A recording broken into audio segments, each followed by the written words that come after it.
Thank you, Madam Chair and Commissioners. Pleased to kick off our strategic board working session. Appreciate that everybody is able to join virtually. I do miss the times when we were able to meet in person and connect over a good lunch over at Keller Golf Course here, but we will make do with what we have. So I'm going to go ahead and share my screen that shows our agenda for the day as well. Just doing a quick check here. You guys see the PowerPoint right now? Correct? Okay, so. We also see your next slide, so you're not in mode. Got it. Let me change it here. How's that? Do you still see the next slide? Presenter mode? Yeah. You do. Okay. It's okay. It just sees what's next, so it's all. We can just go with it. Okay, sounds great. So our agenda for the day is to spend just the first hour here to talk about our strategic plan and the update that we have for you. And then we will break for lunch at noon. Lunch will be on your own.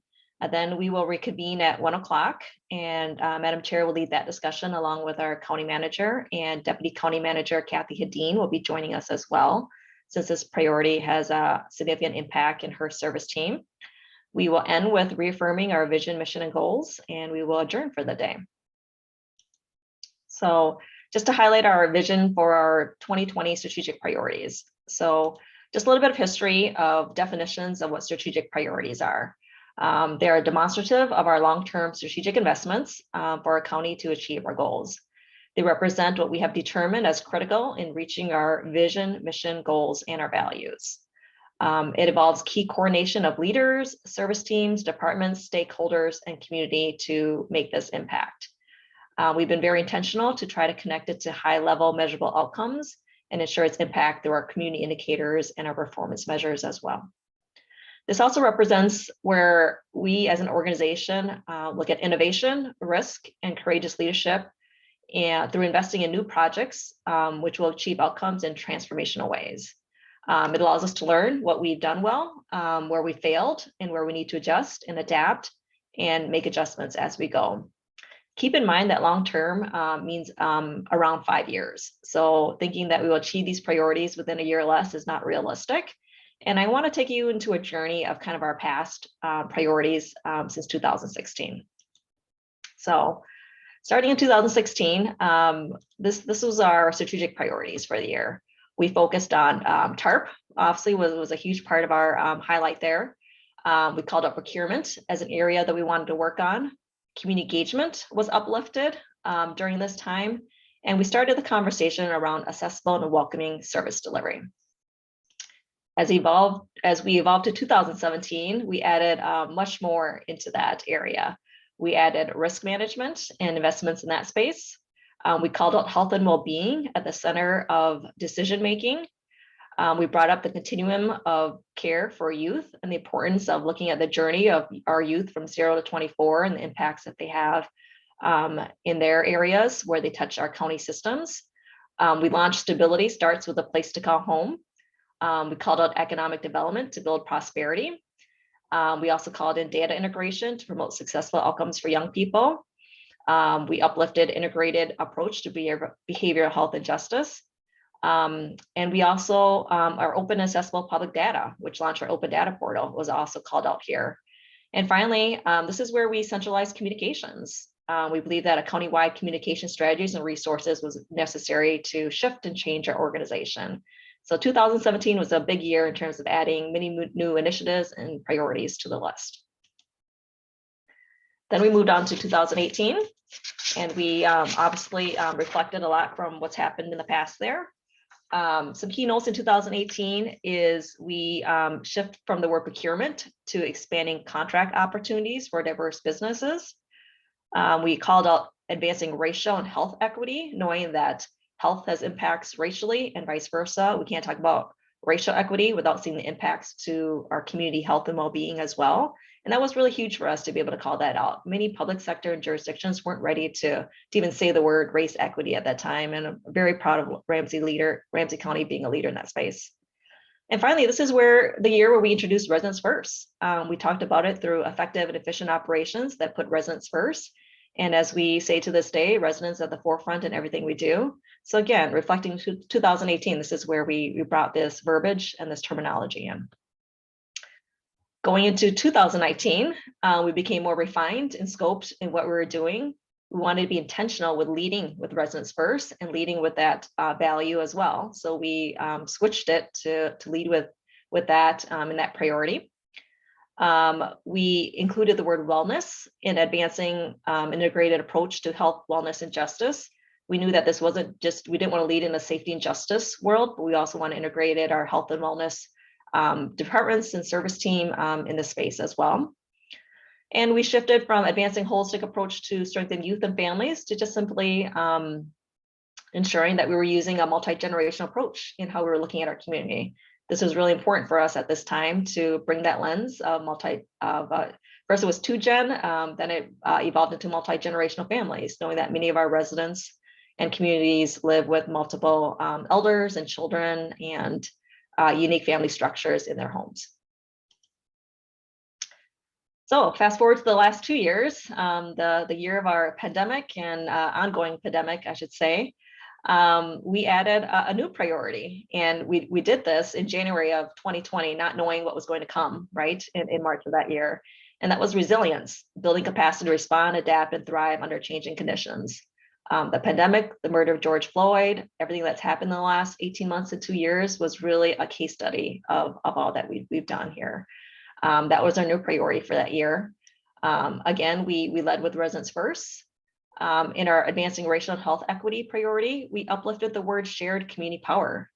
We were no longer looking at this as just engaging our community, informing and consulting. We were very intentional about a shared space with our community in here. Aligning justice system outcomes with community values reflects our investments in transforming systems together. And are you sharing slides right now? I am. Can you not see it? No, we're on the title slide the entire way. So unless that's a really long opening, which started to seem kind of specific, I think we're stuck. Oh my gosh, you guys have seen the title the entire time? Oh, so you guys don't see me advancing the slides at all? No. Oh I was wondering the same thing. I thought, wow, good job, Nicole, for asking. I'm like, one of us should ask a question if there's supposed to be slides here. I'll be the one that asks the dumb question. Good job, Nicole. We appreciate that. I would pull Sure, it we'll have down. some new people and it'll be their job. All right. Oh my gosh. Oh, that's Like- interesting. Oh yeah, there they are. I'm like, I'd really like to see this in printed form. So when you're done. Okay, you guys see it now? Yep. Yeah. All right. I'm not going to repeat the first few slides, but I will just kind of walk through it here. So you guys can watch the recording if you want to see it again here. But my apologies. So I'm just going to show the slides here as I've been talking through what our strategic priorities are. This was kind of showing our past history here of how it's evolved in my verbal presentation here. So seeing how we went from 2016 from the top 4 to expanding it to that list of priorities that I mentioned. In 2018, we still have that original list here. And then we kind of refined it in 2019 based on what I shared. This is what our priorities look like in the past 2 years here. And as I mentioned, we're leading with the resilience was a brand new one, the model of what we've been experiencing the past 2 years. Then obviously keeping our core values here as well. We uplifted shared community power. We integrated the word youth and families just as families, knowing that youth shouldn't be separated in the work, but looking at the entire family. We reframed our community economic development into our economic competitive and inclusion, which, as you all know, our economic competitive inclusion plan was integrated this past year. And still honing on stability starts with a place to call home and talent, attraction, retention, and promotion. So I think this gets us caught up to where we were at. So apologies for that, and thanks for calling that out. So going into 2022, what were we doing with our strategic priorities? So the county manager and I talked about 3 categories of how we see our strategic priorities. First is what we called what priority has been operationalized. And we define this as significant investments and implementation have been made to sustain this ongoing work. And so it no longer needs to be a strategic priority. It doesn't mean we don't invest in it or that it stopped happening, but given the board's passage of our HRA and significant investments in these two spaces, we believe that we have a good trajectory to move this forward. It's definitely a key priority of our organization, but it just no longer needs to exist on our list, knowing that the investments and the direction and the trajectory that we're going here. So those two, we are recommending that it becomes operationalized. The next category is what we call implement and monitor. And this is where we've made investments, but it still requires ongoing implementation and monitoring to ensure that it's advancing its ongoing work. So the three priorities under this category is one, our residents first. Obviously, our work around people, technology, facilities fall into the space. Other examples include our navigators, right? Our investments in that space, our family coaches as well. Our digital equity work could fall into here as well. Our strategic facilities and accessible and welcoming facilities work also falls into the space. And I would also offer our flexible work policy. Our shift and move has really required us to adapt and adjust, and we're learning great things even from the trial response and our temporary relocation of our service delivery as well. Mm-hmm. Our next one is advancing racial and health equity and shared community power. This definitely needs some ongoing investments. Very pleased with the board and investing in the $1 million in community engagement that you provided each year, but also the additional $500,000 in race equity to enhance this work. Our Equity Action Circle has been very intentional about focusing on housing, our workforce, our policies and practices. Healthcare has been important during this pandemic, and ensuring that we're staying focused on family and youth. And this is where our family coach model comes in as well. Our RIAs, our racial and health equity administrators, are working really hard at kind of shifting from the pandemic response to focusing on our service teams and ensuring that our service teams and our organizational culture is moving towards this work as well. You've also seen presentations from HR and our diversity, inclusion, and organizational development team. We're working on cultural competencies, trainings, things to enhance support training in the space as well. And finally, our talent attraction, retention, promotion. You've done many board workshops on this, but our ongoing investments on the Gallagher implementation is really important for our class and comp. Looking at our benefits as a philosophy and an attraction tool into Ramsey County is important. And looking at our HR policies, systems, structures, and more importantly, the departmental culture, and ensuring that the accountability around our performance appraisals reflect our values and our ongoing work in this space. So again, these are the three priorities that we recommend that we continue to implement and monitor. Our next category is what we call foundational priorities. And these are whether they be existing, reframed, or new strategic priorities that requires either new investments, ongoing investments, or strategies to launch this work. So this one in the space is aligning justice system outcomes with community values. Director Givens and his work at the TST table is important in this space. JDAI, Healing Streets would fall under this category. We would add our violence prevention work under ARPA is really important, led by Zachary Hilton and Jen Hamrick, really focusing on prevention, intervention, and systems transformation. Again, we think that it's still in that launch phase, and so we would proffer that it's still at the foundational category. Our second one is advancing a holistic approach to strengthen families.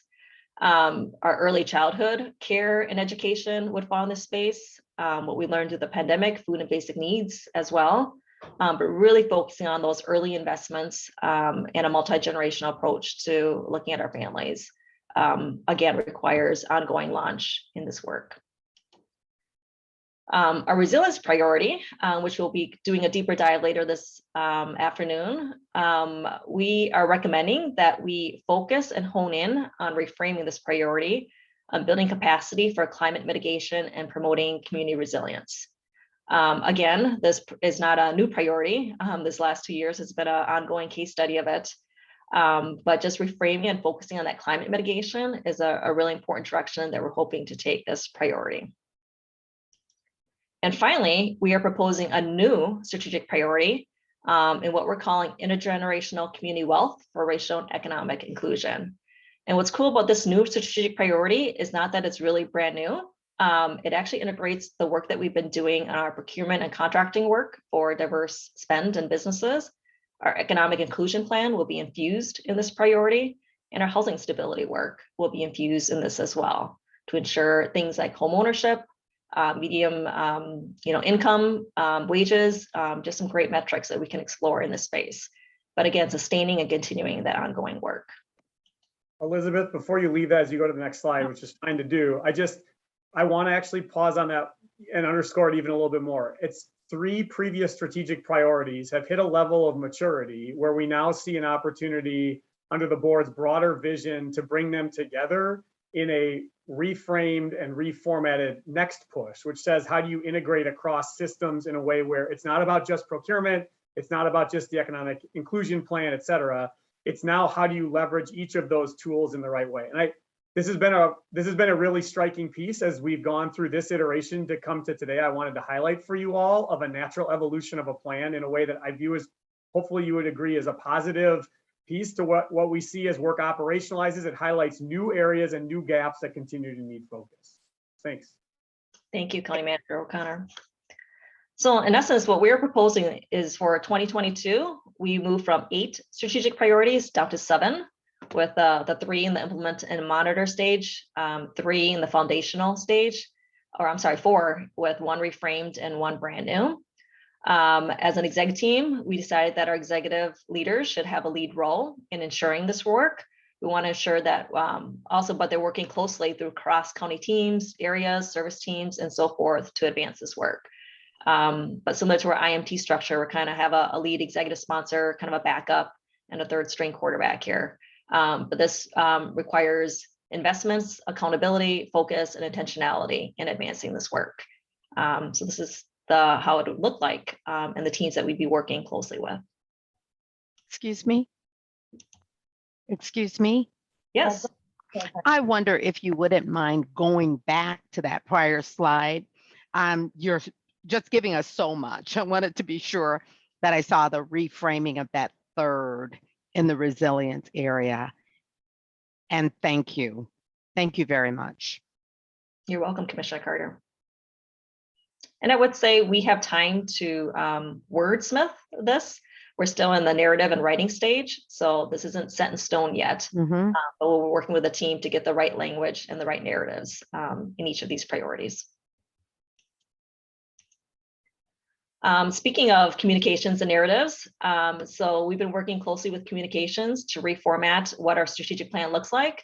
While I love the Ramsey County logo and the red and white and the 20-page strategic plan, we know that we need to modernize our look and keep up with our digital world here.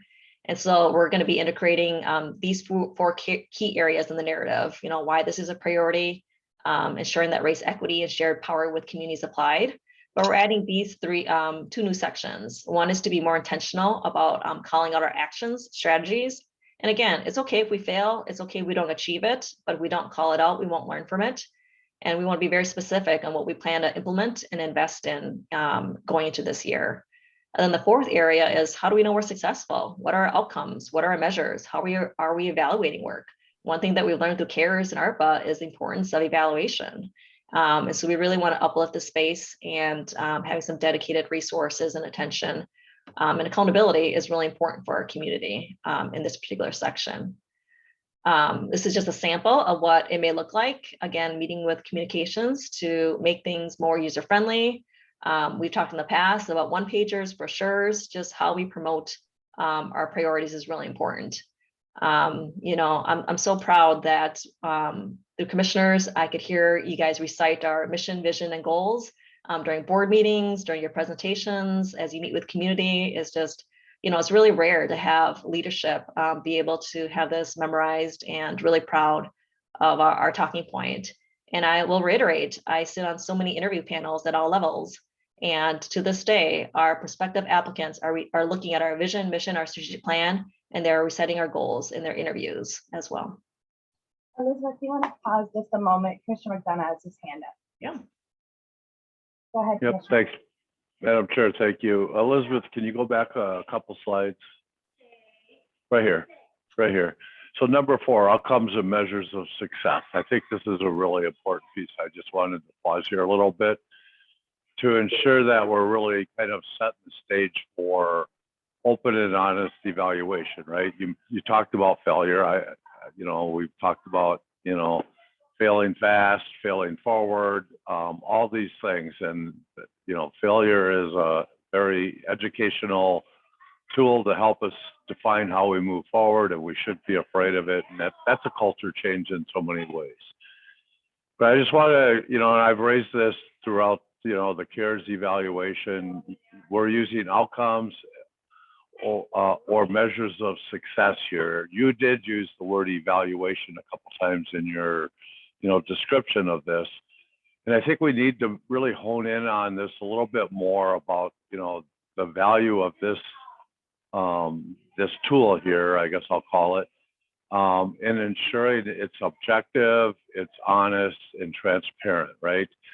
Because, and I'm not saying this in a critical or cynical way, but, it's how the nature of how we do. In so many ways in the past, the outcomes were determined by the people that had responsibility for success. So they gravitated towards outcomes they knew they could achieve or help actually demonstrate that this was a success. The measures the same way.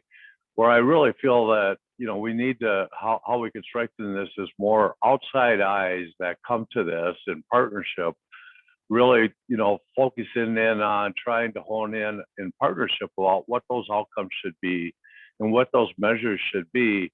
But it needs to be at arm's length, I think, away from the actual implementers of this, so that we really get a good idea about how successful we are, and help us identify those gaps where we maybe, we got blind spots. I have blind spots all the time.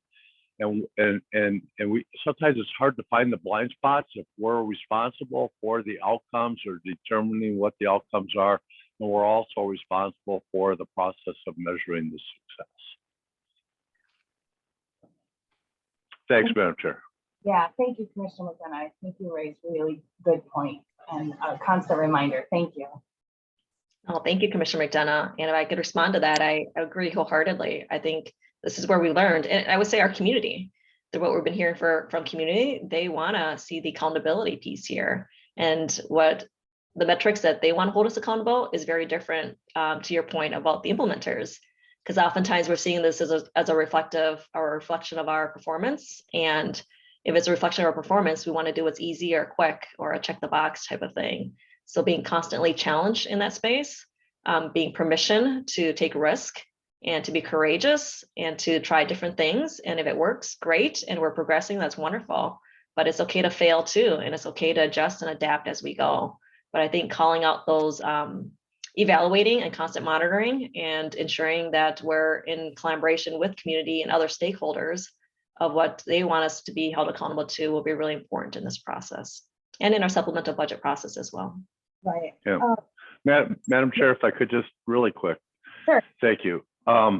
Elizabeth, I appreciate that you brought in community into this, because I didn't mention it, but that was a big part of this. And I'll go back to your verbal on, the history here, and then, the justifications you used as we, said, okay, this is operational. This is, I can't remember your next, but those justifications all made sense, right? But those justifications were really more of internal justifications and not necessarily community impact justifications. And so, as you talk about this and we talk about the outcomes here, the hope would be eventually those justifications of when we start transitioning priorities into operational or into, I'll call it the watch area, I can't remember your technical term for it, actually, have those internal pieces that, were part of this, but also have the community perspective on what we're doing and the impact we're having in the community. Thank you, Commissioner McDonough. And I'll just, echo that. I think we had a really great example last 2 weeks ago when we had the workshop on min choices. And staff was really clear of where we're failing. And I'll tell you, last night I was with our Community Action Council that watched the workshop and said it was the first time as a community of advocates that they felt validated where there were concerns, and that they were more hopeful than they had ever been because we acknowledged where there were failures. And I think, it's courageous, it's bold, and it's a risk, but I think it's worth taking to bring our community along with us. So, I just want to echo that. Like, that's a real tangible example that we've tested this, and the outcome was actually really great. And I personally went home that evening and shared with my husband, and I said, this is the first time as a parent I feel validated in what I've been saying all along. And so it was really fantastic. So something we can learn from. I see Ryan has his hand up, and then Tony, so I'll start with Ryan. Thanks, Madam Chair. I just wanted to add a couple of, can you hear me okay? I'm on a different setup here. Okay, thanks. Just I want to add a couple more points. I wanted to remind the board that the budget that was just passed included community auditors for the first time. So first of all, that's like bringing in people to audit our own programs and services in areas where we're seeing gaps or concerns. And I hope that feels responsive to some of the conversation here. If it doesn't, we should make sure to bring that to the fore sooner rather than later. Commissioner McDonough, an example, I at 6 o'clock this morning, I was reading the final census and voter engagement report that Jolie dropped on my desk 6 weeks ago. I mean, it's taken a while with the year end and everything else coming up. And I think it'll show the tone we're trying to set in this. And I'm confident when you read it, you're going to say, wow, yeah, this is not trying to post justify. It actually says, here's what we know, here's what we don't, here's where we got better, here's where we didn't. Here are some ideas of where to go forward. And like a lot of topics, it's complicated and you can't distill it down to one thing in a vacuum. But at the same time, I walk away saying, are we glad we did the work and did it make a difference? Yes. Was it perfect? No. And here's 3 ways where if I could do it again, I'd do it differently. And I think there is a mark for that I hope I'm Elizabeth might actually be sending that over lunch based on the emails today. So you might get to read it over lunch today, but it's a good example of laying that groundwork. The final thing I will just say to the board from a strategy standpoint today, I hope you don't feel like we have a culture in which we are afraid to have these conversations. I actually think what we have sometimes is a lack of the infrastructure previously put in place to be able to fully get there. I do not feel a concern about having these things come forward and raised. And I want to continue to set that tone with all of you and make sure others then feel comfortable with it, right? Because it's one of those tones that needs to permeate beyond who's having this conversation right now. The TST table is another one of those spots where it's like, incremental steps along the way. We are fighting for every inch to build that trust as we go along. And it's a good example of this work in practice. And so I want to validate everything that's been said. I want to just give a couple of examples because in this monolithic, huge system, there are a lot of days when I kind of lose where I can point to. And I wanted to highlight when the census report comes out, it's very timely based on this conversation today. I think it's a good example of the way to be both nuanced and forward thinking. So thank you, Madam Chair. Thank you. Commissioner Carter. Thank you. I just wanted to also thank Commissioner McDonough for raising this issue, an area of continuing focus, and also underscore our history in this regard. We'll recall that when we started this work along the path of deeper strategic planning, and I remember being one of the ones to say, that's not a strategic plan. We need more here. We all said more, better, faster, now. And we were at the beginning of this process looking to community to start. So I recall when we put that first plan together, we did take it around to community. We had a list of community organizations, and then it kind of felt like we backed off. What I really appreciate is that it wasn't really a backing off. It was a foundational approach to putting those pieces in place that we needed in order to be true to this kind of engagement that can, in fact, help us to create, envision the work, and also assess and monitor the work as we keep it going. So those pieces that you've talked about, including the open data and the manner in which we have even changed our approach to housing, to transportation early on, to justice systems, to stabilizing families, all of that I think has been a part of it. So starting with our relationships with school districts in the city, the major city of St. Paul, and certainly reaching out to others. And then looking at organizations like Government Alliance for Racial Equity and some of the other paths that we've tread, and then gaining deeper relationships with community organizations and sharing that data, I think have all positioned us very well. And I too appreciate Elizabeth's bringing that focus to community and thinking about how we now go back and deepen that role of community assisting to assess and to monitor forward. So I just wanted to underscore that this has been so very intentional, that we don't end up in an accidental place of asking for this to happen, and to appreciate the foundational work that we've all supported and that staff leadership has conducted here in Ramsey County. Just very pleased to see the momentum continuing and building forward to get us to this point. Thank you, Commissioner Carter. Elizabeth, are we able to get these slides? I'm just a tangible learner and just need some time to just look at it a little while. I'm wondering if you could send the slides to Commissioner. Yes, Madam Chair and Commissioners, I will send it over the lunch hour here, and we'll also publish it as well with our Chief Clerk. Great, thank you. Are there any other comments or questions, or I want to turn it back over to you, Elizabeth, for wrapping up, or whatever's next? I just want to thank, this is really a proposed direction. As I mentioned, our next few weeks here is working hard on the narratives, ensuring that we are integrating the feedback and the input from community that we've been working with in the past 18 months here into this work. It's not anything brand new. It's really integrating what we're hearing and where we need to elevate and work. And then marketing and promoting this under our new format through electronic and print form, and ensuring that it's a good marketing tool to attract and retain many of our staff, and ensuring that we're meeting the needs of our residents in a community. And the last thing I would say is thanks for being part of that journey of that history. I've been in this role for 4 years. I commend our previous policy director, now county manager, and his foundational piece and role in this as well. The service team restructure was huge in 2015 to get where we are here today. Words do matter to people. Are courageous to move from, saying community engagement to community empowerment to actually calling out and being bold on race equity is huge and becoming one of our core values.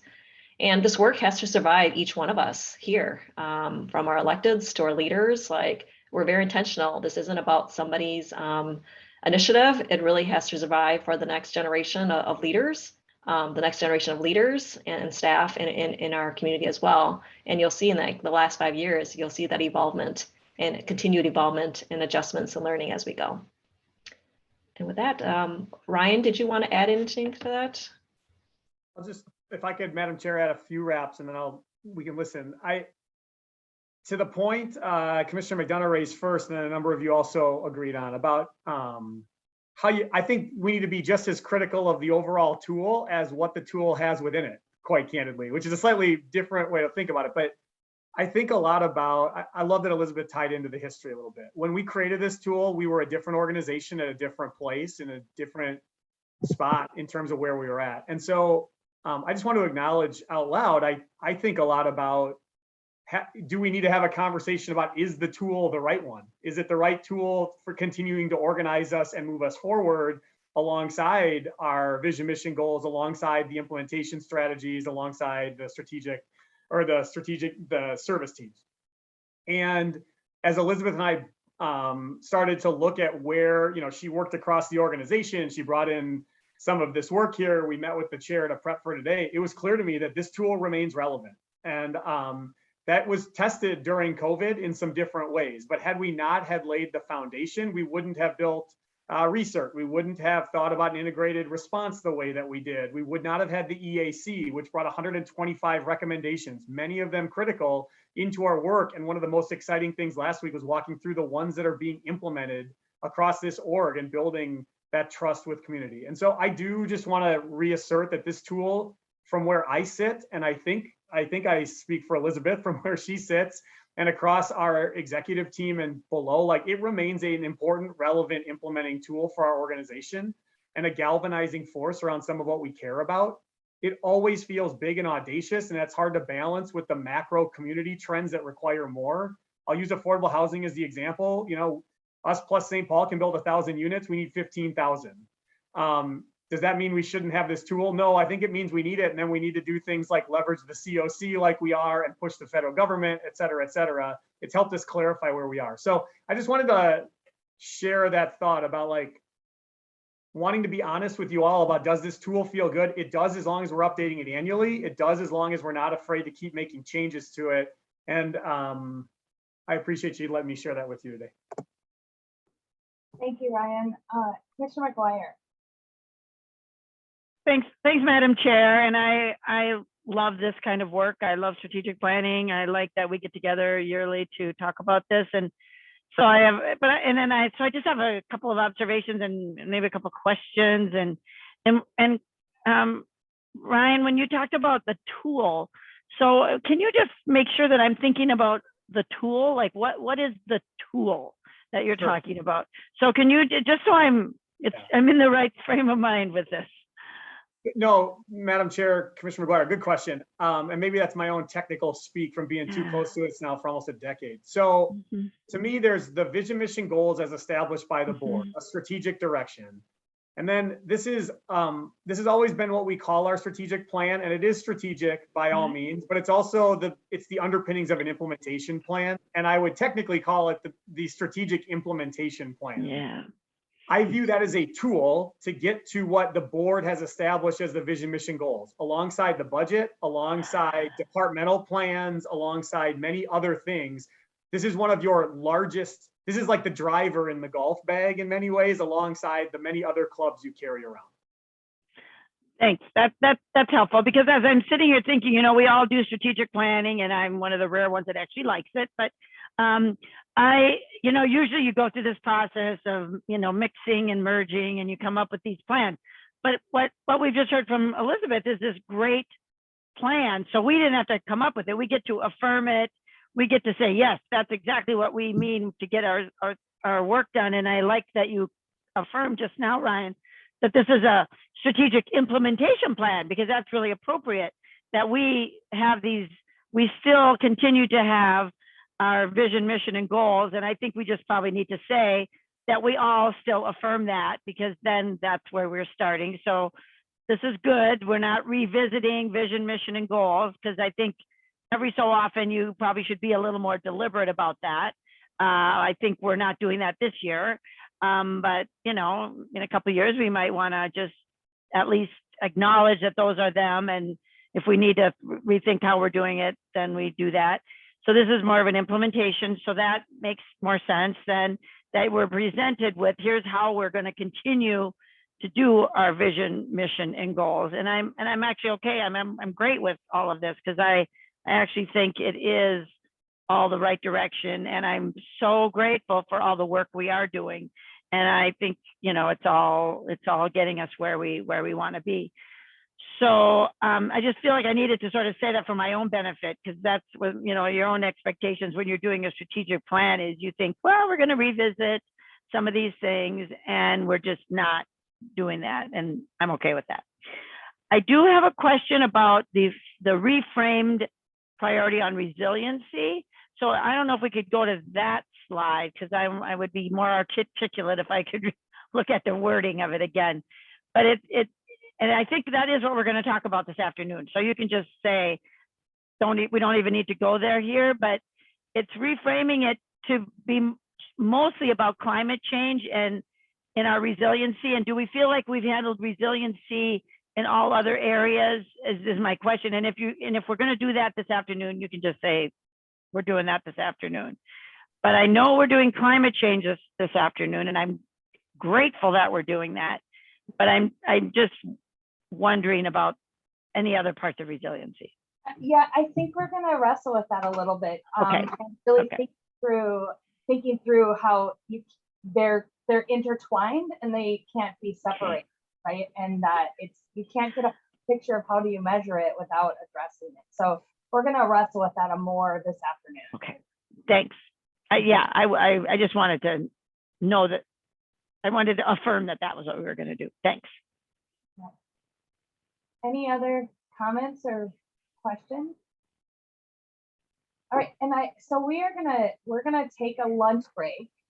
We are gonna come back together at 1 o'clock. And just know, in the past, it is often felt that, like the strategic plan was all fully baked, it was presented to us and we said yes or no.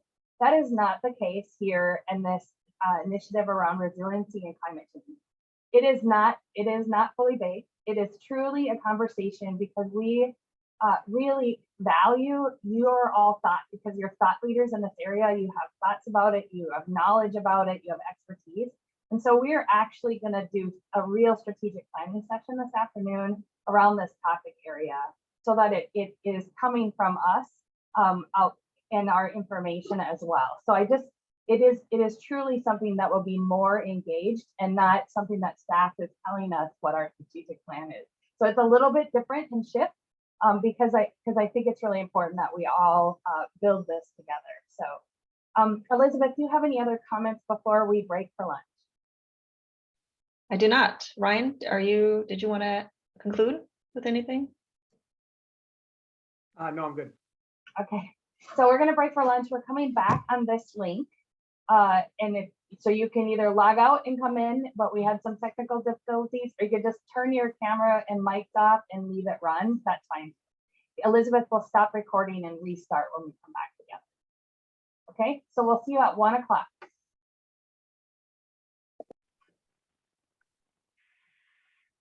Thank you. So I'm excited to come back together for kind of the nitty gritty part of our strategic plan.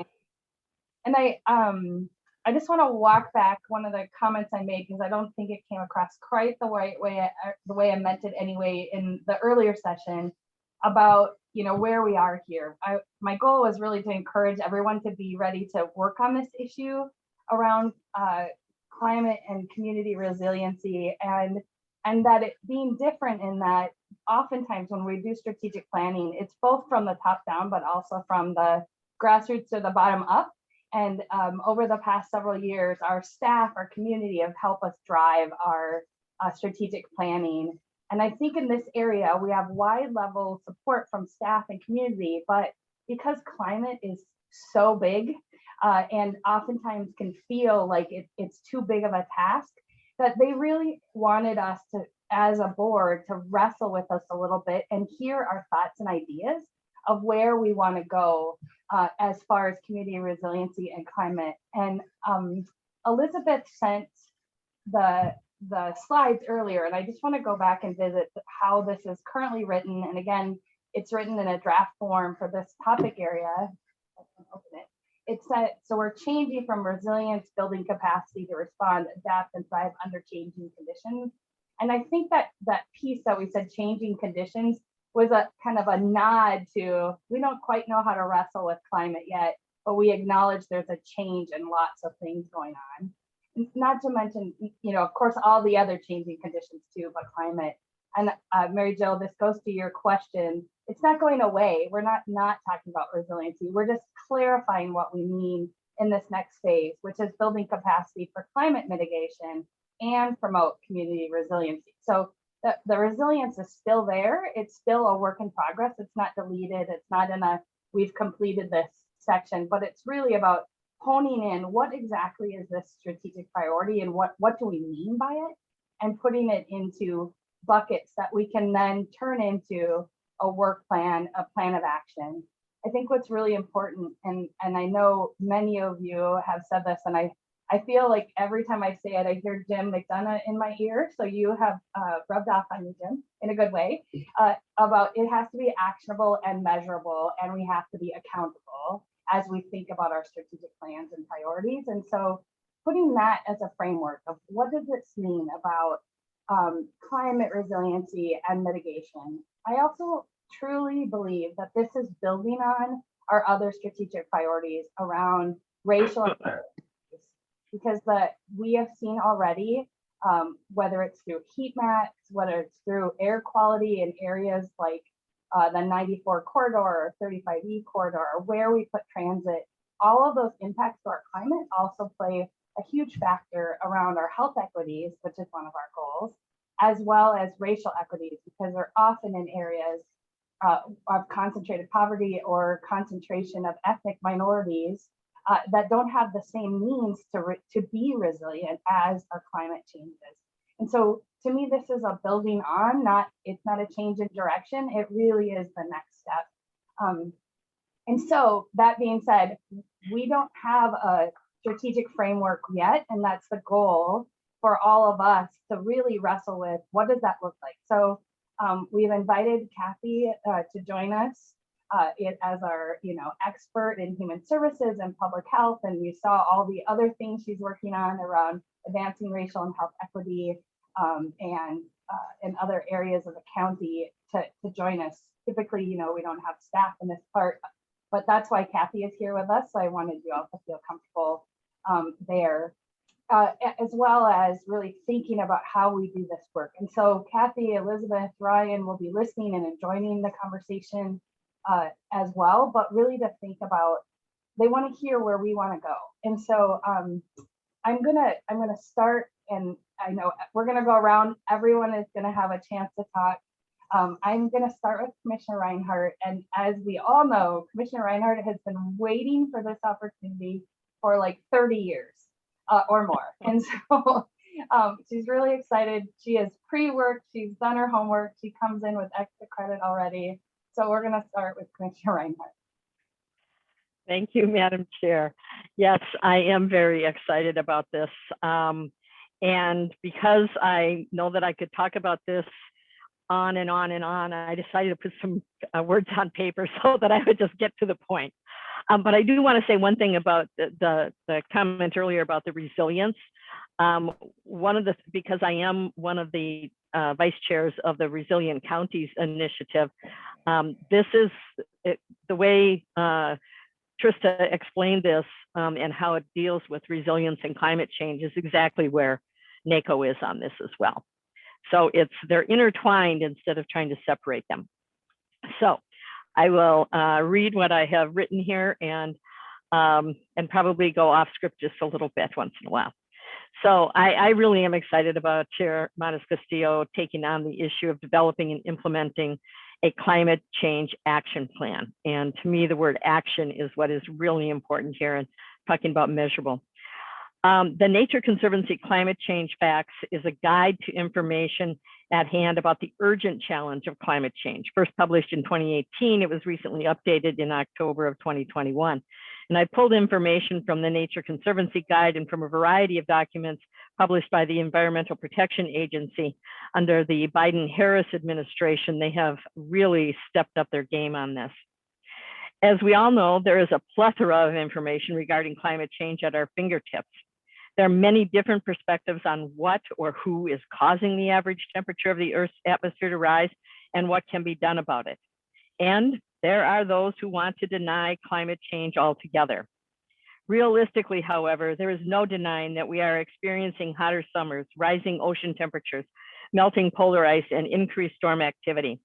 Unchecked, these impacts will get much worse with more animal extinction, water shortages, and displaced communities. Over 97% of scientists agree that humans cause climate change, which means we can and must take action. The EPA has developed a local climate action framework, which includes developing a greenhouse gas inventory, reaching out and communicating with partners and community, setting goals and selecting actions, obtaining resources, which, by the way, there are several that are available now through the federal government in the recent infrastructure bill, taking action, and then, of course, tracking and reporting. Many of these steps are already underway in Ramsey County, and I want to acknowledge that we're not starting from the very beginning. We're well on our way, but we need to do more. The biggest thing I think is that it's not necessarily coordinated in an understandable way throughout our organization or to the public. And I think that's what we really have to grapple with. Put simply, the problem seems too big to take on. Although the first steps of the EPA framework is a greenhouse gas inventory, I believe we need to also have an inventory of what we are already doing throughout our organization, which I believe is also underway. I think we will find that we have a great base from which to work. We don't need to reinvent the wheel. We just need to make sure that all the wheels are in place. With that knowledge, we can drive our electric vehicle on the roadmap we develop. I have spoken with Chair Matas-Castillo about breaking it down into understandable and actionable buckets. I've talked about this at the national level as well, so that there's a way to grapple with it. There are a lot of lists about areas for climate change prevention: renewable energy, sustainable transportation, air pollution prevention, waste management and recycling, sea and ocean preservation, and a circular economy, just to name a few. The buckets that I believe are encompassing and understandable from my work and research in this area are from the EPA and include energy, waste, transportation, and water. The EPA has fact sheets on its website about what we can do about climate change in these 4 areas, plus environmental justice and action steps. The bucket concept does not mean we work on only one of the 4 areas, but it allows us to really focus in on one as we move forward and can show real progress. Chair Matas-Castillo in my conversations with her suggested transportation. And I think that is a great place to focus our immediate efforts. Finally, I know this board is not about making bold statements or adopting a plan that sits on a shelf. We are an action-oriented board. And again, I am excited by what we can accomplish in the short, intermediate, and long term on addressing the urgent challenge of climate change. Thank you. Thank you, Commissioner Reinhardt. And I appreciate you kind of laying out the work that you've done and things that are actionable. I forgot to mention this earlier, but I just wanted to share, and I briefly did at the board meeting today, that as I've been meeting with the mayors, I think there are 16 mayors or cities that have now signed on to a climate action resolution. And of course, we are asked if we're going to do that as a county. And my response as often is, we don't want to do proclamations or resolutions until there's some meat and some teeth in it. So I also want to just bring that back to the board as we think about what this looks like and what kind of goals are out there, because you might be asked by constituents on that realm too. And also wanted to mention that in the governor's proposed budget, he is allocating $275 million for climate action. We don't know what that means yet, but there's potentially funding available for the planning and work in this nature. So the timing is appropriate and right. I want to go to Commissioner Carter, who's got her hand. Well, thank you very much. First of all, great appreciation to Commissioner Reinhardt for opening us up with those statements and for the actionable buckets, which she's shared with us that can help us to create those action steps, which are measurable and monitorable as we move forward. My question, although I'm very excited about this work and thankful also to our chair, Matas-Castillo, for developing this focus, is you stated there was something sent out by Elizabeth. I know she's about to get into her presentation, which will use the plan slides. But if there was something sent today, I didn't get it. And I just wanted to confirm that and know where to look. Thank you. Yes, Chair Carter, I was referring to the slides that she presented to us at the 11 o'clock portion of this meeting. And she just sent them via email a few moments ago. Oh, okay. Thank you. I'll get So them. there's no slides for this portion. There were from earlier that I was revisiting how that was written. Okay, great. They must have just come and I'll pick them up. Thank you. Thank you. So want to hear thoughts and comments from others around this, this area of work and potentially where you see an opportunity for us to grow and direction to go in, or response to Commissioner Reinhardt's suggestion of kind of putting things in buckets. Yeah, Ryan, go ahead. Madam Chair, I just had a clarifying question just real quickly from Commissioner Reinhardt's comments as we're trying to take notes. You mentioned a framework from the EPA. Commissioner Reinhardt, could you give the specific name of the framework again, just so I can get it down?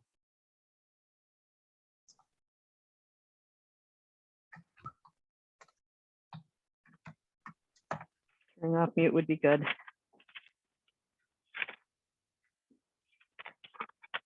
I have so many papers in front of me here now, and of course, can I No find the one worries. I'm If we can looking get for? it later even, I just want to make sure we actually get that document as a part of what we're pulling it all together. Yes, and I will also, they have the framework, and then they have, no, I just have it right here. And then they have, for the different areas that I mentioned, the energy, waste, transportation, and water, they have, well, an example is, I don't know if you can see that or not, but it's what can we do about, I'll read it to you. What you can do about climate change transportation. So they have a fact sheet with some actionable steps within it. And I can make sure that you get that, the link to that, all of that. Thank you. Thank you. Commissioner McGuire. Thanks, Madam Chair. Thank you. And I'm just going to make some opening remarks myself because I want to learn from everybody else about what is the optimal thing we can be doing. But just to thank you also, Madam Chair, for making this a priority. And I want to give our whole county credit because I know we're not just starting here and we're continuing on. And Commissioner Reinhardt, of course, all of your work in this area. And I just want to let you all know that when I chaired Healthy Counties for NACO, I had been thinking about what issues we should be talking about at Healthy Counties. And I had talked to our county manager, O'Connor, and I said, what issues are we not dealing with that we should be dealing with? Like Healthy Counties, you know, what do we need to spend more time on that we're not able to? And he said, let me tell you, I wish we were doing more. I wish we were able to do more, but it's climate change. So Ryan, I just want to give you a ton of credit. Years ago, I mean, I think it was 3 or 4 years ago. I mean, you knew this. This was always on your radar. I mean, it's always been on our county radar. And I think that's why we have a good, at least a good start or a sort of a base to come from. I liken it a bit to the early childhood work that I'm so excited about is that it's, you know, it was something that we have to do an assessment of, like, where are we at? And it's permeating every single service area, every department that we have. It's crucial work. I mean, we just have to do it. And I can just see how we were working on it with our early childhood efforts that we've really we've really internalized it. We've made it part of the system. And I'm excited that moving forward, we're going to do that with climate change. And I know we can do it. And I'm grateful, Commissioner Reinhardt, for your words, because that helps give me a basis of where to start, because I actually don't know where to start. You know, I mean, even when, as you were talking, and you said, because we know that we cause climate change, I just had to pause. I'm like, yes, of course we cause it. Because, you know, here you think it's a weather thing, you know, like climate is weather. And of course we help cause it, but it's such a concept that I think a lot of people don't think about. And so it is reframing many of our minds and work that we do. And I'd, of course, love a copy of your comments, Commissioner Reinhardt, because I thought they were brilliant. I was quickly taking notes. And I'm just seeing ways that we can bring this to all the work that we do. Like I chair active living. So of course we should be talking about climate change in active living. I mean, it's a huge part of that work. I mean, it's actually a huge part of all of our work, as we've been saying. So I just want to say I'm grateful for this conversation, and I'm not sure where to start. So I'm happy we have some guidelines there, Commissioner Reinhardt. But I'm standing by ready to do whatever we can. So thank you. Thank you, Commissioner McGuire. You know, as I'm thinking about this work, I was talking with the mayor of Gem Lake, who was sharing that they now have some water quality issues with wells that wasn't before, right? Or the work that Commissioner Fredham has done in community about flooding and what that looks like and how we make decisions and policies that impact, you know, whether you live on the lake or you live downstream somewhere in a watershed district. And all of those things are due to both policy, but also the weather and how our policies impact our climate. This morning on the news on my drive in, you know, I listened to Minnesota Public Radio, and even the way they now are giving the weather report about how cold it is today, they were talking about our heat bubbles, right? And in the urban core where there are heat bubbles. And if we think about that, so today making it 3 degrees warmer is a benefit. in July, that's a huge detriment, and people die and have huge problems in both extreme heat and cold. And our weather fluctuations are really a testament to that. And so thinking about how we are, how we're investing, how we're choosing projects and what projects we do, what our policy is around what does that really mean to mitigate? Is it, changing materials used? Is it changing our, forest greening our roads, and what impact does that have on the climate to reduce the number of vehicle miles traveled and reducing that heat bubble in our urban core? I think all of those things play a part. I'm gonna go to Commissioner Frezza. Thanks, Chairman. I will admit to not being entirely sure like what to add in at this point. I guess excited to see the framework that Commissioner Reinhardt has. I'm wondering, just as an organization, you mentioned the governor's budget has climate resiliency. I know that there's a lot of the federal funding, the infrastructure bill has been passed. There's a ton of money related to climate resiliency. Do we as an organization have people in place or ready to, really serve to maximize those funding opportunities? And there was an article in the Washington Post a couple weeks ago, really about, transit related and climate change impacts, and focused on the state of Delaware, but like Delaware DOT had an entire resiliency and sustainability division that looks at assessing, like, are these roads worth saving right now considering the climate impact? Do we have that capacity? How do we build that capacity? And I think one question that might be really valuable is how much is climate change costing us right now? I know in the work you mentioned, the flooding work, Shoreview had laid out, like, here's how much money we've spent fixing these roads that have continually flooded that we didn't think we would need to spend, and money replacing and upgrading water pumping infrastructure to keep people's homes safe.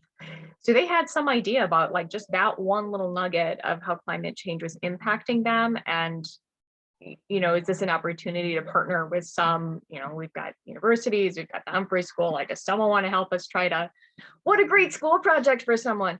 But I'm just thinking, like, how do we even identify that? Because as we're choosing to make decisions in everything we do, like, I think just in terms of facilities, like, when do all of our facilities move to solar powered? When do we put in electric car charging stations? Have we, like, where are we at electrifying our fleet? I know that I think the Parks and Rec building, one of the buildings, they recently put in a full native garden. Like, why don't we have that everywhere? Like, should we as an agency have turf grass all over and spend money to maintain it when we know it does nothing environmentally? Are we looking at energy usage? When I did in early 2020, when I had an office hours at the Mounds View Library, they were talking about, look, these standards for temperature and whatnot, it doesn't work in this building. We're way too old. And so the heat just leaks out and it's freezing. We got people using computers and mittens. Does this help us, like, reprioritize when we invest? And when we're building facilities, like, what standards do we use, not only for ourselves, but we're about to invest millions of dollars into housing. How much of an emphasis do we put on that into making sure that they're being developed, if we're building housing that's going to last a century, that are as advanced and green as they can be right now? And just development in general, we've seen this all over. We've seen this with our South Maplewood properties. There is a property here in Shoreview that there's a whole community effort to not develop it out of fear for environmental impacts. But, like, how do we weigh the impacts of not developing land? Because there's an environmental impact to that. We know we need 15,000 units of affordable housing. If we don't have it, there is an environmental impact to that. If people then have to go out and move to Lino Lakes or Forest Lake to find a home that they can live in, and then rely on their vehicle, their car, because we don't have public transit out there to get to their jobs, that has an environmental impact. So and the bigger the properties we make, instead of developing more densely and environmentally friendly ways, you know, there is an environmental impact of not developing something. How do we, you know, support that development so that we are developing those locations where it is more environmentally sound to do development there versus making a decision, you know, one of the north parcel on the South Maplewood properties, there's a lot of questions there about the environmental impact of developing that particular parcel. And how do we have standards to identify when we say like, no, it's better to develop this versus not, and really lead with the fact that we care about the environment, but caring about the environment doesn't mean we don't ever develop anything ever. So how do we have a standard to use to identify those values and how we move forward and support those developments, I guess.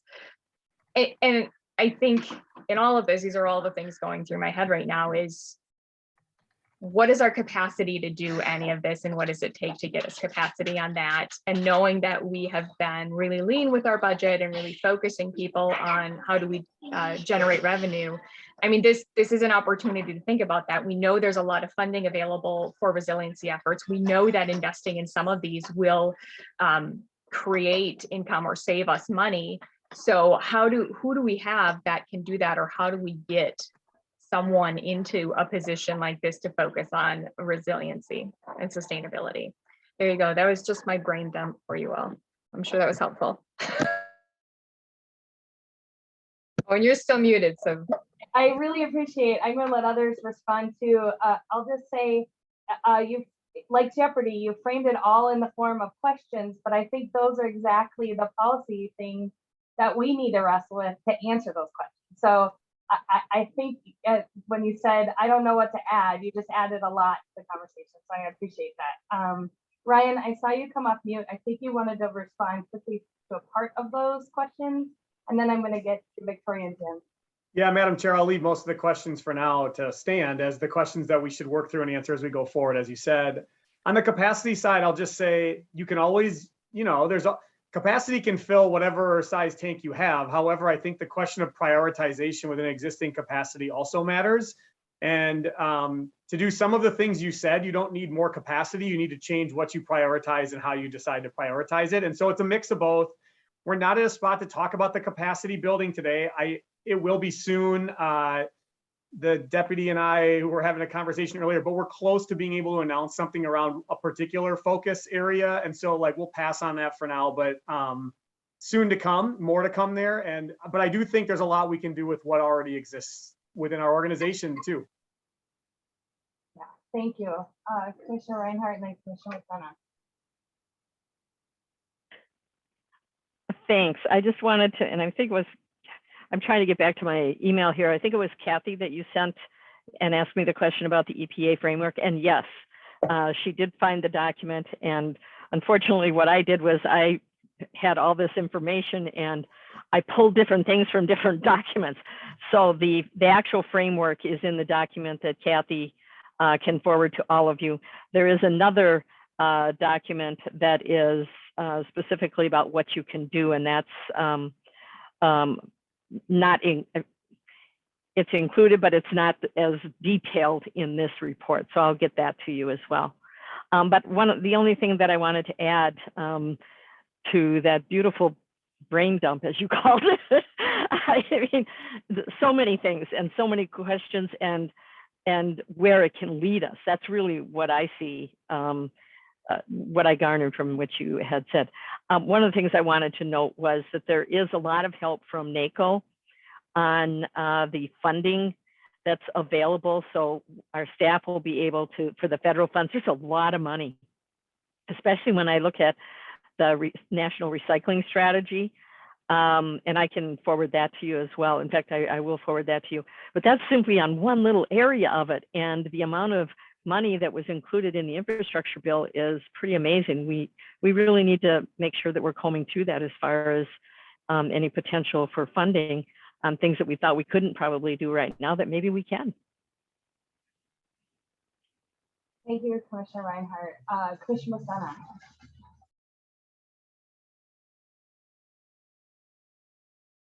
You're on mute.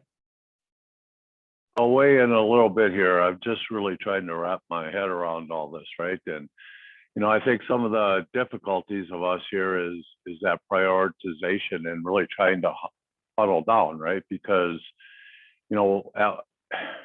just listening to Commissioner Fretham, and there was a lot of really good questions in there, but also you also see this kind of everybody wants to put their stuff in the pot, right? So let's talk about the issue in Shoreview with flooding. Is it really climate change, or is it really the sins of the past where we just developed every wetland, we didn't build holding ponds, we diverted streams, and we didn't allow for the fluctuation of rain and all the things that naturally occurred in the past and occur in the future. And then we have this impact that comes to us in the community, and then we say, well, no, that's climate change because now we've got to respond to it in a way that is to justify that. And so I think being thoughtful about how we develop and what that looks like. I mean, we've learned, right? You just can't pave over and put a house in every wetlands because there's a future impact to that. But is it really climate change? Or is it, like I said, the sins of the past and decisions that were made? And so I really struggle about trying to, wrap it around when you start talking about climate change, and I don't disagree, it's real and we've got a role in that, but where's our role fit? And, how do we not just let this thing, overtake everything we're already doing because everybody wants to throw their thing into the pot and point to climate change as the impact when there's so much else going on that is connected to those impacts or pieces of that. So, for me, it's about, that prioritization. We talked about the capacity, Ryan addressed it, and I totally agree. It's not always about adding and piling on. I talk about that all the time. It is about, aligning with the resources we have and strengthening and maybe redirecting into things that are important. It's just, I just having a difficult time understanding where we're going to draw lines or what's included in the pot or what are we going to use to justify that, from our perspective as a county, our role is this, and we have control over this, and we're going to take care of this, kind of back to, I always go back to, Elizabeth in early stages of strategic planning, laying out, what can we control and what is our responsibility? When are we conveners? When are we partners? And when do we just get out of the way because other folks have actually have a greater responsibility in this or access to the funds or policy or decision making to this? And this is where I'm struggling is I'm not quite sure what pot that fits in or what pieces fit in our pot and what pieces don't fit in our pot, what pieces might fit in a convener role, and what pieces do we just get out of the way here and let other folks take care of. So that's kind of where I'm at. So I think this conversation is helpful to me, but I got a long ways to go to kind of get some resolution and understanding and clarity about that. Thank you, Commissioner McDonough. I really appreciate that. And I think that's the point of this session is so that we can get some resolution and clarity or at least direction. And I think to your point, it's not a either or, but it's a both and, right? So it's about how we develop wetlands in the future so that we're not paying for the sins of the past. And all of those examples really, to me, is where we set policy. Just like we put a racial equity impact statement in our board actions, for instance, and people really had to think through what that impact is. Maybe it's that we need everyone to be thinking through what our climate impact. I'll give an example and then I'll get to Commissioner Carter and Ortega because I know you have thoughts, but I recently did a ride along with the snowplow and I love doing it, as you know, and I was like happy taking pictures and I was giddy and I was going to come back and post them on social media. And just before I posted, I got tagged on Twitter by someone who said, well, there's Ramsey County in a climate denial. They're plowing roads right onto the pedestrian and bike infrastructure, prioritizing single occupancy vehicles. And they tagged me and Mayor Rowe. And I was like, well, I'm not going to share that. I was just doing that. And it occurred to me that I needed to slow down and think, yes, we have to plow our roads because transit was on the road, because we do need people. But is it about plowing, or is it, do we get that extra attachment that we're removing the snow so that we're not piling it on sidewalks? So it's just that one more step of what's the next piece of impact that we think about. That's just a small example, but it made me start thinking about how we do this work and what we're thinking through. Commissioner Carter and then Commissioner Ortega. So I really appreciate the focus toward narrowing and determining where we can be most impactful in our role. You know, we have multiple roles. Of course, we procure, we provide services, we're employers. So there are multiple areas for us to be decisive and for us to be encouraging and to promote. So there's a broad range that we can do. And at the same time, we want to focus our resources and be able to have impact that is measurable action that results in an outcome.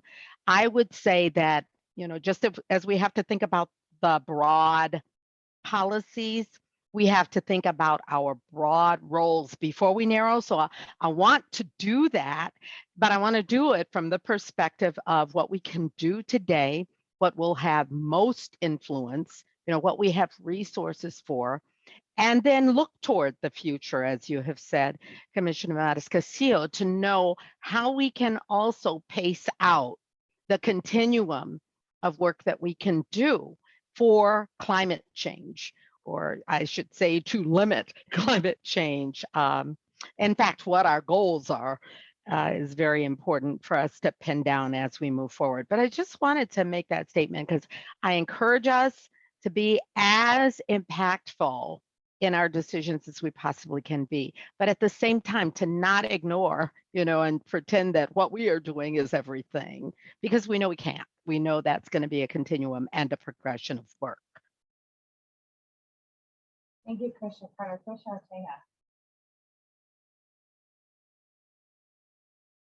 Ortega. You're on mute still. You're on mute.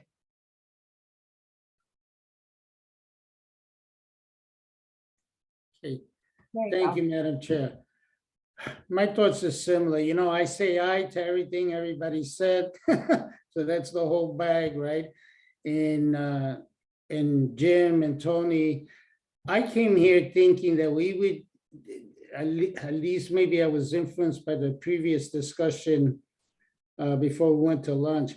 But just like Elizabeth takes all of our goals and sort of puts them in line and says which ones are we going to do and how, and then do they fall off the list down the road, for how long, that kind of, just to start the discussion. So in my head, I was thinking of what is the inventory of things we are doing today that we could embellish, enhance. We pick and choose depending on where we want to spend our resources. And then I think of things like the HRA levy, the creation of our economic development department. Where in that is there things that we actually could get done in terms of climate change, etc.? So that's where my head was going. Otherwise, it gets so big, we won't be able to put our hands around it. And then that's something that, because we do want it to be measurable, that's something then, like with all of our other goals, we could then look 2, 3, 5 years down the road, which fall off, which go back on. So that's how I don't have any answers. That's sort of the framework in my head as I was looking at it.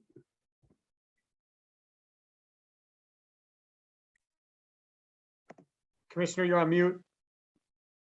It was my turn to get self-muted. Thank you for that, Commissioner Ortega, because I do think it's a good framework and it's a good way to think about it so that we can put it into a package that we can move forward.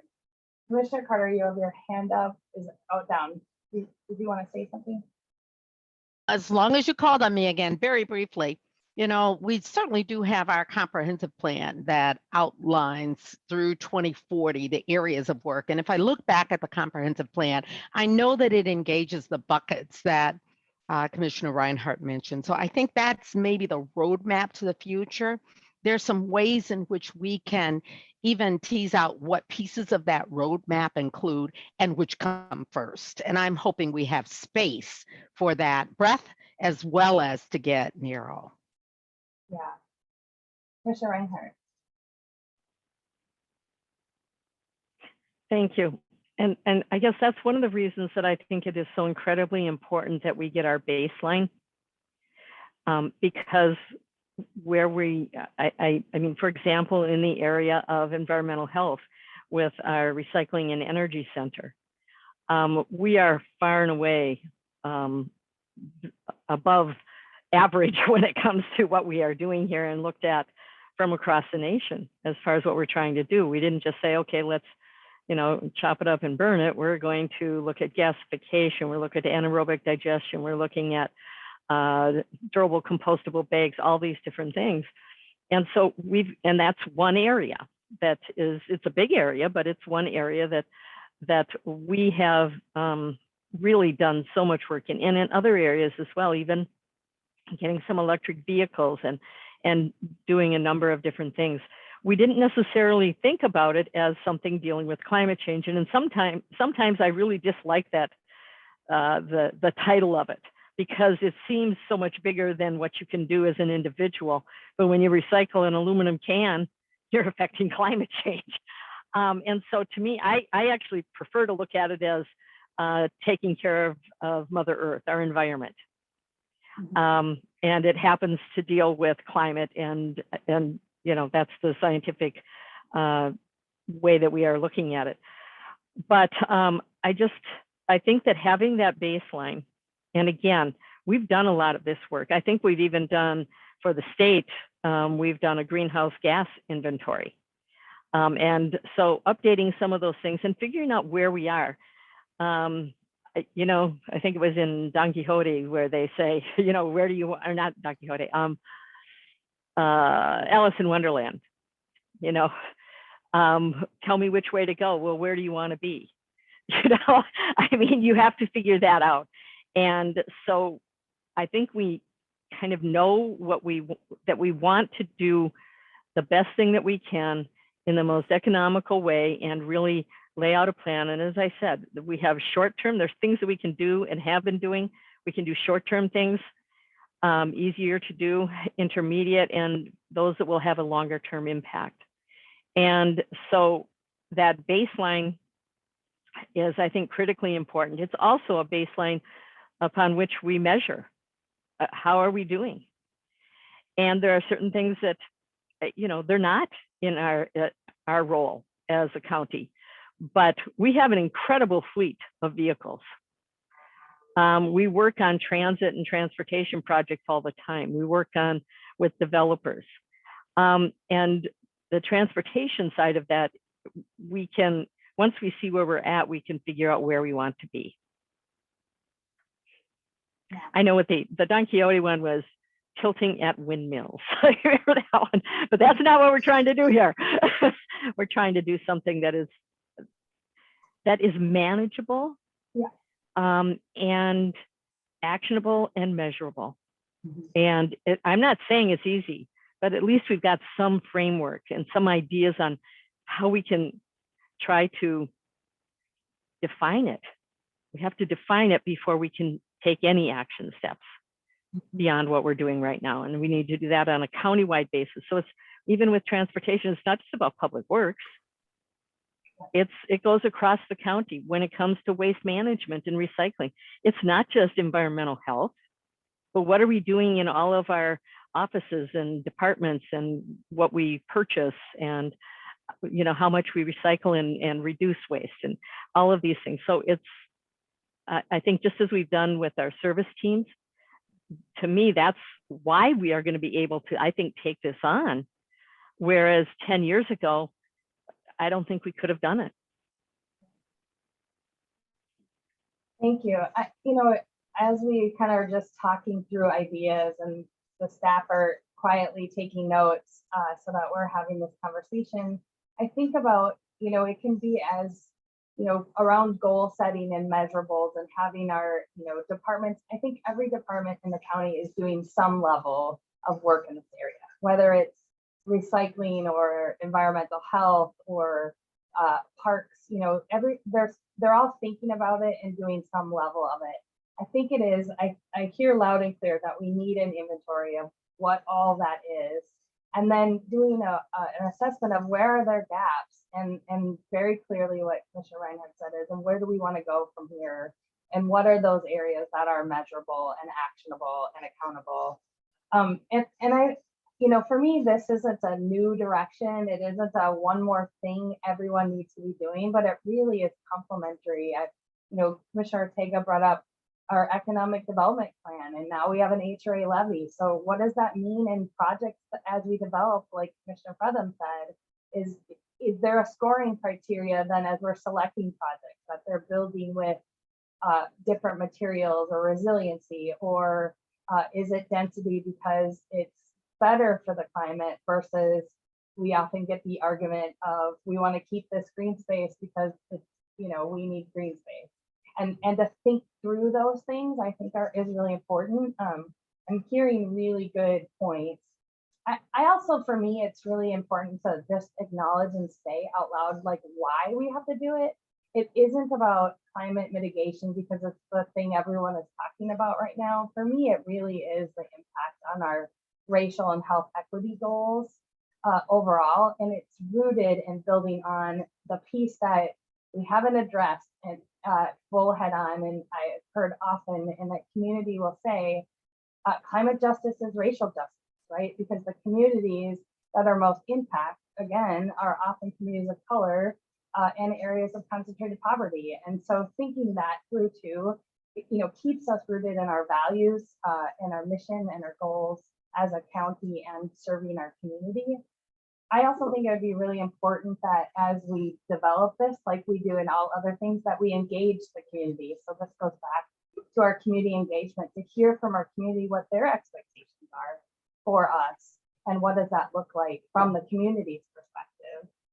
And I think, Commissioner McDonough was spot on, is, are we paying for the sins of the past? And I think about, on the west side, when the Latino community was settled in the flats that flooded out, and what does that look like, and how do we change that, and that there are those impacts, right, to communities that get disrupted, that if we just thought a little bit further ahead or had more information that we have now, we can make different and better decisions. So just a few thoughts as we're brain dumping, as Commissioner Fredham coined the term today.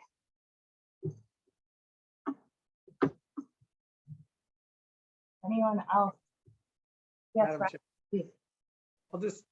I'll just share a few thoughts on, part of this wasn't, the chair wanted to hear from everybody in an open-ended conversation. So for people who like to leave with like a clear 5-page plan, we're gonna not pass that test today. That's the follow-up piece after getting a chance to hear. A couple of things, I want to both validate a few things and then challenge a couple of assumptions that I think are laid into some of the work too. And it's the part that going forward, we need to feel out a little bit more. I think there's been different ways you can categorize the types of work. Commissioner Reinhardt gave us one at the beginning. I think it's a good one. I think you can think about it through how you work, how you move, how you consume, how you build. They ultimately come to some of the same categories, actually. But the one thing I think about a lot is like how we as an organization consume things is one part that's been talked about a lot. And that's actually, when you do an inventory, you're going to see lots of ways we consume things. You're going to see energy, you're going to see stuff. You're going to see things. Those things matter. I'm not in any way trying to place a value on that. I would challenge the notion that that's enough. And I think that's an important thing for us to get our head around, potentially as policymakers, is that question around how we consume matters. The biggest areas, and this goes to a little bit of Commissioner McDonough's point as well about you can't do this part alone, and I know others have said it, but in the areas of housing, broader development, and transportation, counties play a big role. We're constantly reminded, though, we don't play a monolithic role or a unilateral role. We play but one role of many roles. But I cite those three areas because if I'm being critical of like the state that I grew up in and have spent most of my life in, I think we fall short oftentimes if we get out of our own heads about what we could be and what we are. You know, you think about housing and you look at the greenest cities in the world, and they do not, Minnesota doesn't show up on that list. And I hear a lot of reasons in a lot of rooms about why we don't want to be certain places. Then you go see those places, and I question what it is exactly that scares us so much, particularly when it becomes more sustainable through a conversation like this. And so I think our Commissioner Ortega mentioned the HRA. I mean, clearly there's a nexus there. But if the Met Council and the governor's office and their affordable housing and stuff aren't on some level of the same page, man, we're just swimming upstream all by ourselves. And so I want to just give voice to the idea of like, you can't do that part alone. And even, you know, so often, I mean, we've seen development conversations happen in St. Paul on this topic as well as in the suburbs. I don't think it's uniquely a city or suburban conversation. I think it's uniquely a how we built out as a broader community conversation. And what do we want to continue to do? I will say though, like there are places in the world where suburbs are some of the most connected, best designed areas because they started with a blank or a more blank slate. Look around the Netherlands, and their suburbs actually have had an easier time since the 1970s than their urban core because it's not as developed. And that's not a mindset that carries to the American context, but there's no reason why it can't, right? And so I raise that. On the development side, I think how we cite like proximity of things really matters in a way that if we have a strategy there, I don't think it's fully fleshed out. And I think we rely on zoning on the local level so much. That's one where those partnerships are a great deal because we can in our minds develop commercial nodes, but if they don't fit in the commercial nodes as defined by our zoning partners, you know, those are just dots on a map. So that's one of those areas where I struggle a little bit to figure out like, how do we play the role that needs to be played, but yet at the same time, like you were saying, how do you lean into it? And then finally, just on transportation more broadly, which I'll admit at times is a little bit of a frustration because I think we all get constrained by our reality in which we live. The idea that like people won't walk or bike more in the wintertime, you know, Oulu, Finland would be like, if you were to go look at one city today, go look at Oulu, O-U-L-U, and see how everyone there has the same weather we do and they bike everywhere. And the reason why is the statistical value most tied to whether people bike in the winter is not weather or temperature. It is specifically the number of paths that get you to places that matter that are not on the street. And there's a real like profound thing there, right? Which is people are creatures of convenience. We're not bikers or walkers or drivers or something else. We're kind of all of those things. It's how we get places safely and with our whole families. And I just think like there's a lot in that space that we could do. But if we're being very real and we take our own all abilities pyramid, we have a framework that could go there, but we are not, or with MnDOT or with the Met Council in some sort of a partnership that truly says like, these are the priorities that need to happen to make sure every last person can do those things. And I think there's a lot of opportunity there. It's a scary space, quite frankly, because your credibility is on the line if you make big promises and can't come through. So I highlight like, I think an inventory will help us in the areas of a lot of that, what are we consuming? And I think in areas of intersection as an organization, we are well structured through the service team model to really begin to think about housing affordability, racial equity, community engagement, climate resiliency, community resiliency, as you've heard today from others. I just want to lay out, and I'm not expecting an answer, it's kind of rhetorical, but it's just part of, in the areas of like housing, transportation, and true overall development, these are spaces where it's where you come back to those four quadrants and say, where do we lead? Where do we collaborate? How hard do you want to push? And is now the right time? And I think that's a very legitimate spot for us to wrestle with. And I'd be happy to do it to the extent everyone wants to keep that on the docket. Thanks for letting me share those reflections after getting to listen to everybody a little.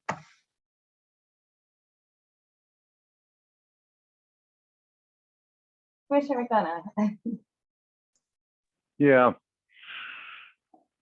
That's helpful, Ryan. I think that's helpful. You know, I want to go back and visit something that Commissioner Carr brought up in trying to tie this back to the comp plan, right? I mean, I think that's really important. I think sometimes, you know, part of this is finding where the barriers are, right? And there's barriers for us to do this, and sometimes they're very intentional.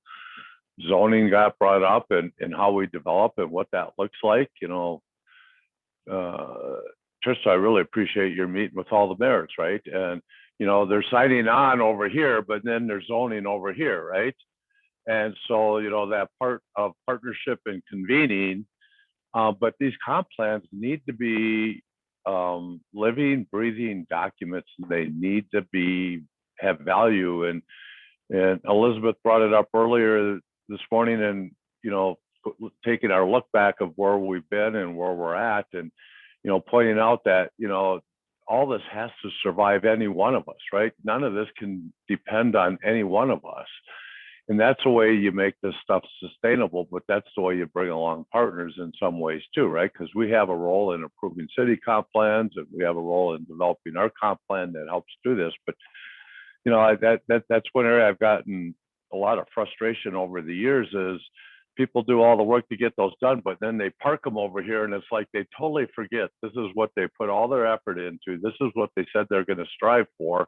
And then they go back over here and they do their zoning laws, they do make all their budget decisions, and none of it seems to align there.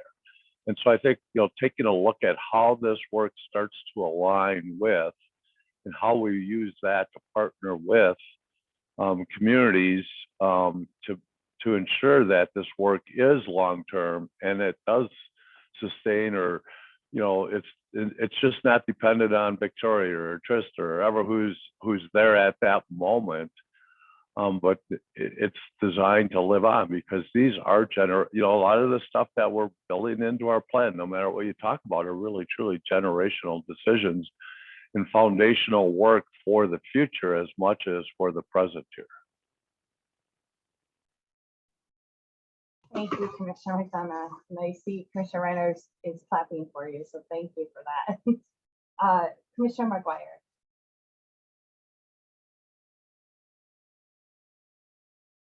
Oh, you're on mute.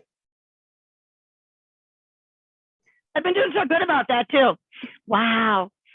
After my first comments, where I was just sort of saying where my starting point was, I've just appreciated the hearing from all of you, and I'm just going to highlight some things that some of you have said that that really resonate with me, and that are helpful to me as I'm thinking about how we move forward. And first of all, I just want to acknowledge that I am so grateful that we're actually in this place where we're asking, what can we do? And we are asking, what is our capacity? Because so for the last few years, it's kind of been like we're in survival mode. So we haven't been able to ask these other questions. I mean, I feel like we're just trying to maintain ourselves and keep our people surviving.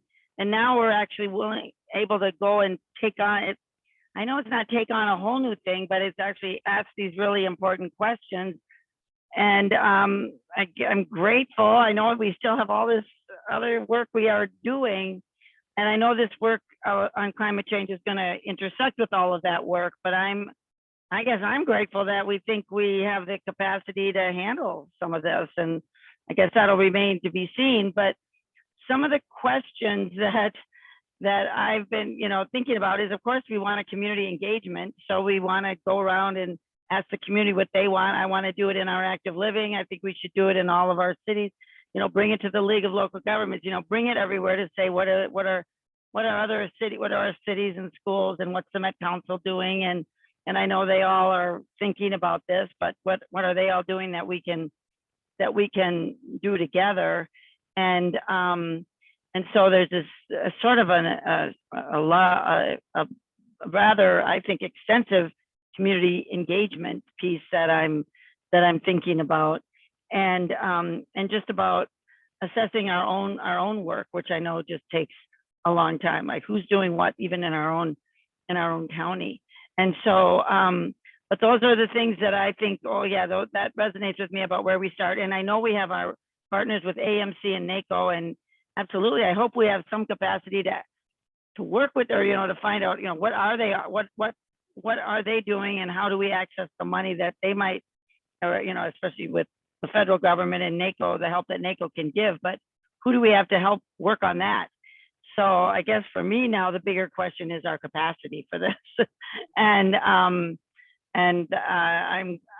grateful that we think we have it, since we're having this conversation.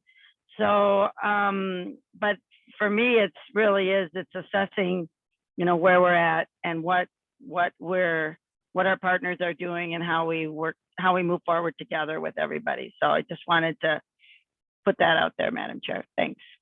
Thank you, Commissioner McGuire. And I'm going to call in Elizabeth next and both got our hands up. I'll just say, similar to when we were doing the budget a few years ago, and we heard from department after department after department that said, you know, the reason they can't help clients is because there's not enough housing. And we heard that over and over, that we were paying more to Band-Aid when the real solution was about housing. And I feel like we're at that similar crossroads on this issue around what is happening to the environment and heat and weather changes. And, you know, I took a walk in the Skyway to get lunch and the halls are filled. I walked through at least 50 folks that are just standing in the Skyway to stay warm because they can't be outside. And I think about, like, how does that do? So what is the cost?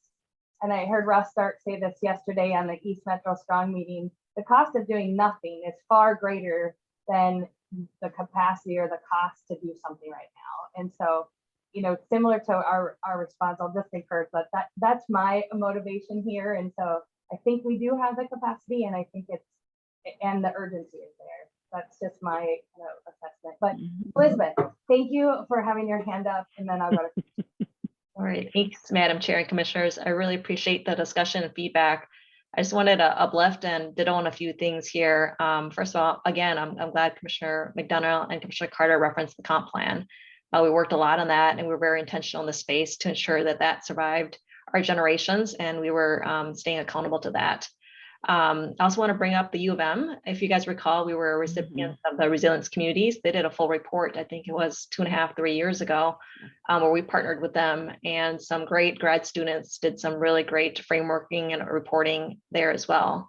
I'm very much looking forward to the EPA framework, Commissioner Reinhardt. Thanks for bringing that. I love things that are that help us communicate this work, that help us prioritize, and I love fact sheets and one-pagers, and more importantly, action steps and the role that the county or government can play in the space. So I look forward to looking at that. I do want to uplift and recognize the work of the energy governance team that we've had for the last few years as well. You know, they hit on a lot of things that Ryan mentioned around, you know, we are focusing on energy use and consumption in our facilities. We have been measuring that. Fleets, electric vehicles, carbon emissions, how we procure goods and services, you know, that have high CO2 or, you know, just various things like that. So they were actually recently surveyed by our deputy county manager, and they are very much looking forward to this. They see themselves as a subset of this work and a greater opportunity to tackle on some greater things, but they're very much excited to see where the policy direction on this as well. I appreciate the funding opportunities. HRA is great. I would also offer the capital improvement program and where we can leverage in that budget stream as well. Our federal state policies and working with government relations in space gets to the whole where we can convene, collaborate with others and have others lead in the space as well. The two areas that I want to lift as opportunities is, first of all, our flexible work policy. I'm very excited about incentives we could possibly provide. We are working with HR on looking at our parking incentives, our commuting policies, encouraging biking, things like that. These are, in my opinion, low-hanging fruit, you know, and we need to look at assessment of how people commute. You know, when I worked downtown Minneapolis, I took light rail. When, you know, with Ramsey County, I took light rail. I recently moved to Egan, and now there's a beautiful bike trail that I can take along the river there to go straight to work. And if there was an incentive for me to do that, those are just things we could do with our staff as well. And I think, Madam Chair, you mentioned this, but performance metrics, every department is touching on this, from public works to property management to procurement. Like, there's an opportunity to maybe integrate this in our performance measures, but in a county-wide, not in a, you know, department-centric look, and how we can contribute to that. And then the very last thing I just want to add is just the values. I really appreciate, Madam Chair, how you talk about this work. Oftentimes climate change sounds like an if or an or, but when you really talk about how it impacts race and health equity, active living, to me, it's about reducing disparities, building intergenerational prosperity, ensuring that it contributes to economic development, and not giving up on our residents first, and prioritizing that we still have core county operation services that we need to prioritize too. Thank you, Elizabeth. I really appreciate you weighing in and sharing that. And to the point of the University of Minnesota, right in front of me, I have another report. We just partnered with the U of M that did a process with around health equity in Ramsey County's transportation system, and the outcomes went back to climate mitigation in that report too. So we have had good partners, so we have the data there that we can collect. So, Commissioner Carter, thank you for waiting. So much has already been mentioned. I just want to drop the mic for Elizabeth because that summary really did take us back to where she started as she shared the history of our priorities and where we are today in terms of this being foundational or in the foundational stage, if you will. And it helps me a lot to hear the list of areas that Elizabeth just described as we think about the fact that there is investment that's needed ongoing to make sure that this is at the center and progresses from that, most actionable, most impactful to other broader areas. So let me just say that I really appreciate the manner in which you listened. You heard everything that was said, and you had already pre-thought, as it is clear, and were able to engage what you heard today in terms of the listening to point us forward in that way. So I think there are a lot of specifics that we can talk about now from that point. I really appreciate your mentioning all of the areas where we do work. And as we've talked about, we're procurers, we are providers of services, we are employers. So there are a lot of ways in which we can guide, direct, even require, or promote and emphasize certain things, and even reward or incent at least certain things that we need to do. So thanks a lot. Drop the mic. Yes, indeed, Commissioner Carter, you have dropped the mic and set us up perfectly for the next part of our meeting. Thank you all for engaging in this section around climate, kind of how we're feeling, what we're wrestling with. As everyone has laid out really important points, and Commissioner Fetham laid out a long list of questions to be answered that can help set us up in the framework as well, and really just understanding where we go from here. And so thank you very much for that.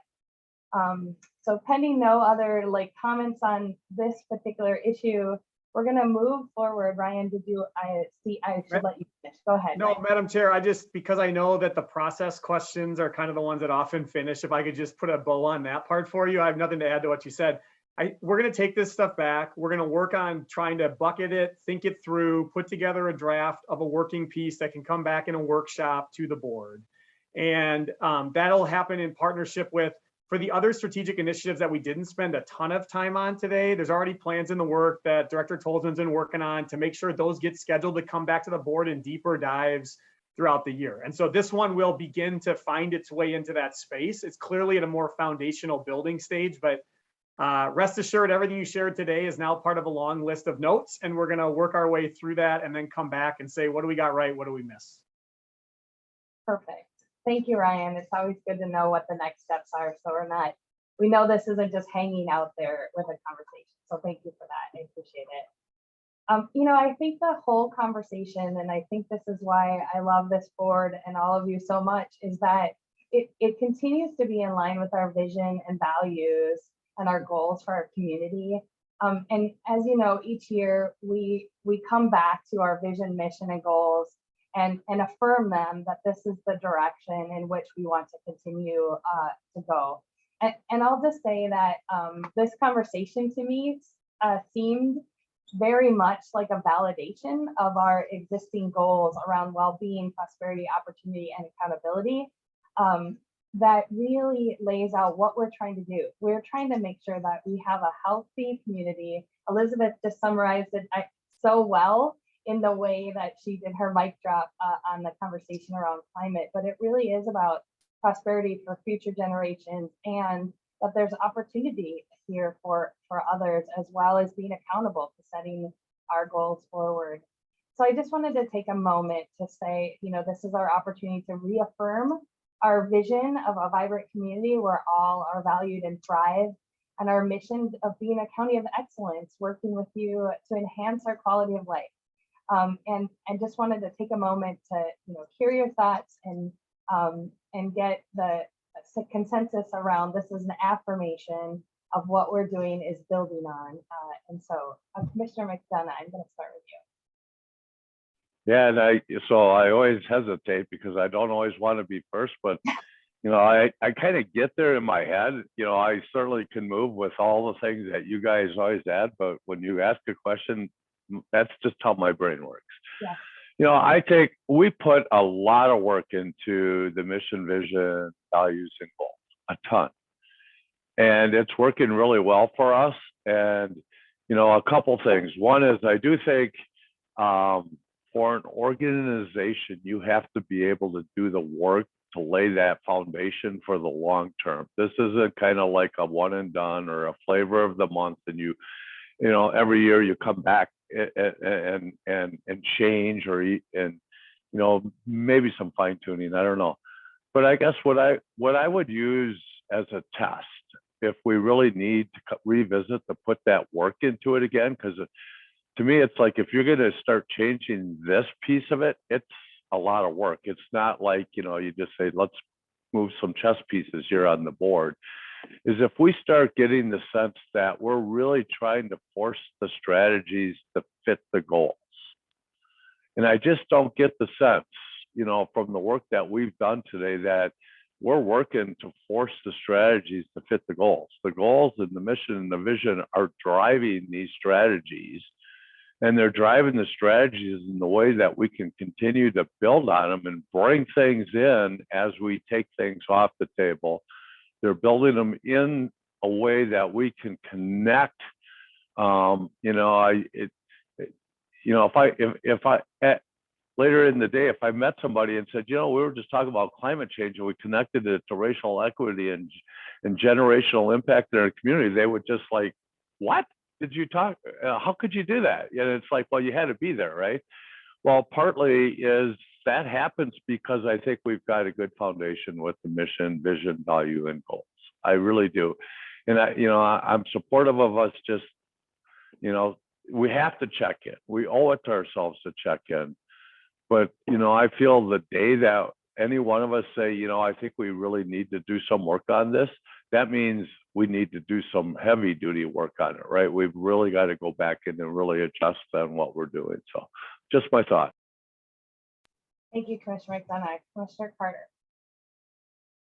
Don't forget to unmute. There you go. The work has developed over time. And I agree that the work that we did as a board up front to put these pieces into place so that we would begin to live out our vision and mission and values and goals and values that were ascribed then from those was really good and timely work, because it has seen us through now the placing of strategies inside that. And I would say also, and credit to our staff and board as well, the two pillars of community engagement and equity, which came out of this vision, mission, and goals. I think they have been the automobiles, to bring forward strength in the strategies. At one time, when you get this work started and you're talking about it, one can be concerned up front that it's not real. It's not really going to move in the ways in which our hearts intend. What new words do we need to make sure that that happens? What speaks to the community in ways that they can understand our intent and join in with us in that regard?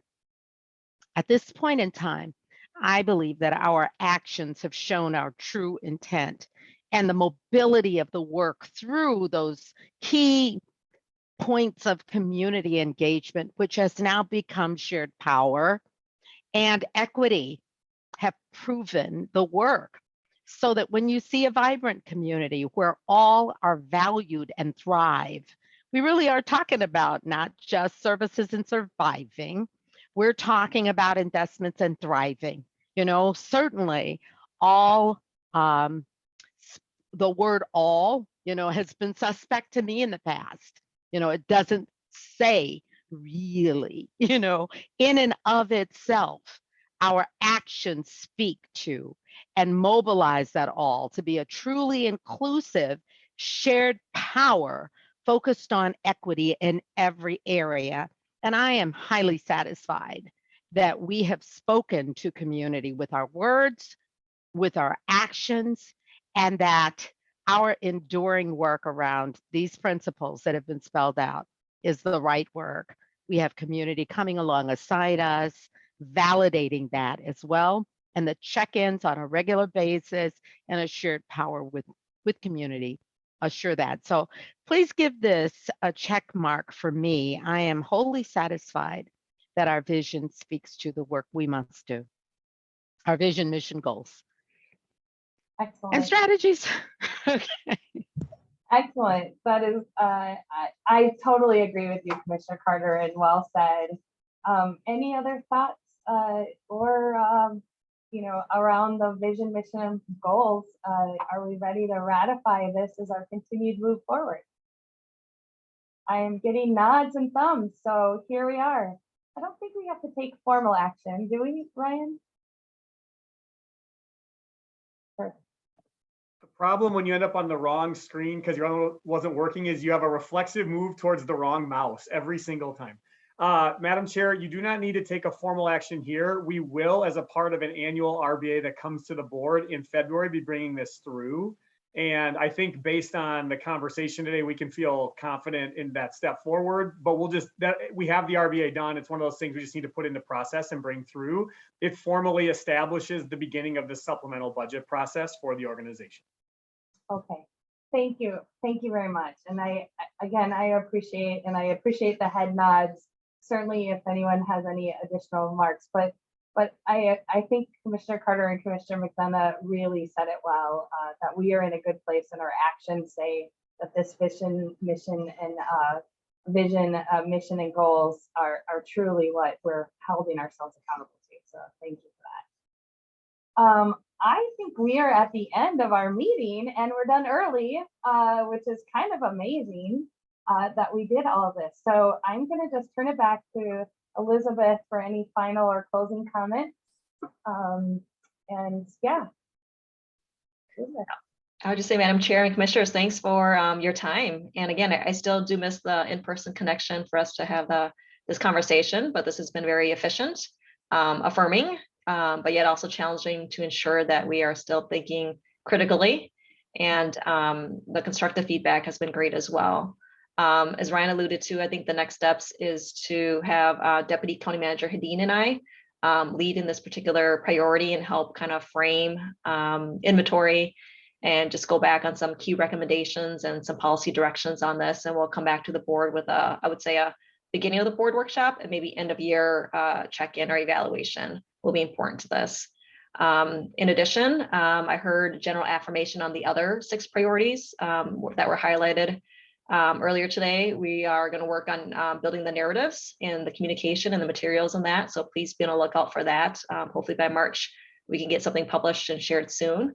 And then as County Manager O'Connor alluded to, we will be before you in February on RBA just to affirm our vision, mission, values, and goals. Excellent. Thank you. And Madam yes, Chair, yes, I just please. wanted to note that I will be sending, thanks to Deputy County Manager Hadeen, the link to the EPA framework. That's quite a lengthy document, but much of the really valuable kind of action steps are listed in the front part of it, so that then you can go into deeper as you go deeper into the document. Also, the document about what you can do about climate change that lists all those areas. And then finally, I will cut and paste my opening comments. Right. If there's anything else that you want after, let me know. Thank you, Commissioner Reinhardt. Commissioner McGuire. Thank you, Madam Chair. This is all great. I affirm everything. I'm sort of curious now how, I mean, this is such exciting work and it's great, that's work that we're continuing on with. How are we going to let the public know the work that we're doing? I mean, I see we're going to have an RBA then maybe in March or, and how are we going to be kept up to date on how things are going and how we can help with any of it? Just sort of curious about that time frame and how we will let our communities know. Like, I'd love to bring this to the Ramsey County League of Local Governments, to show them that this is the kind of work we're doing. So just sort of curious about all that. Sure, yeah. County manager, were you gonna respond to that? I saw your fingers moving to that mute. You're a good auctioneer, Madam Chair. I'm here. If you would like to respond, you can take the first shot, but I'm here to help if you would like it. Okay, Commissioner McGuire, kind of like Elizabeth just laid out, is that the team needs to go back and kind of put together what we just talked about today and summarize. We'll have a workshop, when all that kind of comes together. I think it's easy to, if you want to have a conversation with other partners and hear what they're thinking, you can share that, we're wrestling with this. We're having the conversations about where we fit in, and then listen from them if they've got ideas or thoughts. I think, and then, capturing those ideas and sharing them back with Elizabeth and Kathy and myself, and we'll figure out how that fits in. But I think, similar to how the work plan went for the All Abilities Transportation Plan or our Economic Inclusion Plan, it could mirror something like that. I think we just don't have those answers exactly right now, because this is kind of our first conversation. But as this work happens, we'll get periodic updates back to the board as well. Did I do all right, County Manager? You did more than all right, Madam Chair. The one topic that the League of Local Governments could consider in the interim while we're working through this, that multiple commissioners raised it today. Every commissioner has talked about it somewhere in the last year already, and it impacts every League of Local Government group, is this idea of comp plans and how to make them meaningful and interconnected. Short of a broader conversation on some of what we talked about today, I would say that would be a spot where, Commissioner, if you were looking to try to figure out how we could bring that forward, we have some excellent staff who would be happy to be a part of thinking that through and working with you and the rest of this board in that space. Thank you. I like that. I like that idea. I appreciate it. Okay, thank you, Madam Chair. Yeah, I'm speaking to League of Women Voters tomorrow night, actually, and I want to bring this forward. I want to tell them that we're looking at this. So, I mean, I'm glad I can talk about it, and we can, say we're in process with this work. So that's great. Excellent. Mr. Reinhardt. I just wanted to comment that we have a lot of different opportunities once we get something that we can actually present. Right now, we're talking about what we're talking about, but we don't have something that's concrete to really put out there, even in draft form. But the White Bear Press, I know we don't have many suburban papers left, but even, the Star Trib and the Pioneer Press, but the White Bear Press has asked me for an article on what the county is doing regarding climate change. And so we've got opportunities to spread the word. We just need to know what that is. Right. Great.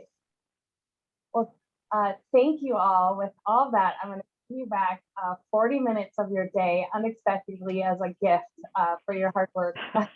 So thank you all very much. We will see you again very soon. And with that, we are adjourned. Thank you. Great meeting. Great Great meeting.